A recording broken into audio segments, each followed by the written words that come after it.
Afro Lunch first opened doors on the 14th of November 2008. Our first store was 250 square meters inside and outside, including the kitchen area. It was positioned in a very residential, in a residential area. Yes. It was a challenge having to open next to Campello's Cafe, and we were this new kid on the block. People didn't know what the brand stood for. They didn't understand what the brand was all about, and we had to drive it from that point forward. We had to actually take it from nothing and grow it into something. The advantage we had in the beginning when we opened was that we struggled with the liquor license for a couple of months. As such, food became central to us staying open every day in the beginning. So we could actually maximize on our food. We could maximize on selling food because we couldn't sell alcohol. So core to the business at that point, food was the main focus. As the business grew, we realized that we are not growing any bigger. One, because the customers were leaving the residential area to go to work, and after work they'll set up traffic in town at a spot that they're comfortable.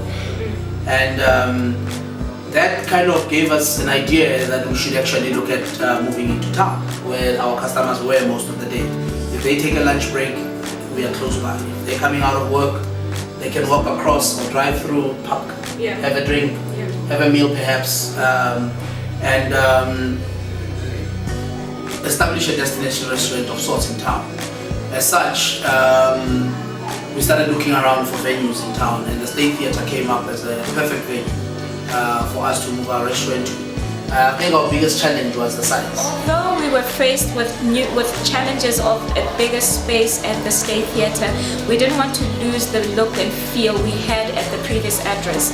So it was amazing when certain elements, when they were put up or we designed the whole place, everything just looked fabulous and just melted in with the new Afro Lounge. IDF came in, we sat down on the table, we showed them what the new strategy would be. They came with us to the new site and really looked at if it was feasible, if it was good for them to take us on. With a bit of convincing, they really did take us and trusted us to see that we will make it in the CBD, basically. Yeah, this is the journey with them, and so far it has been a fantastic, because they've been great partners. IDF provided funding for the new move of the restaurant. The funding was for structural development, for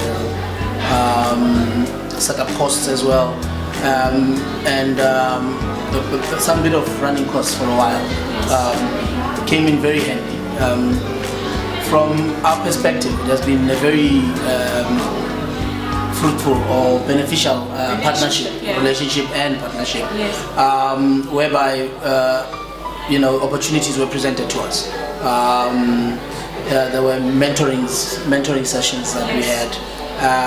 Opportunity with Gibbs.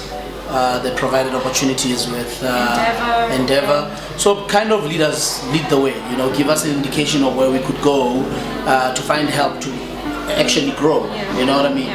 And I think it also works for them, for their investment that they've put in, that we develop as individuals, not only just give us money and let us run. They actually invested not only in the business, but they also invested in us, how we develop as individuals, so that we can be better entrepreneurs and grow and succeed.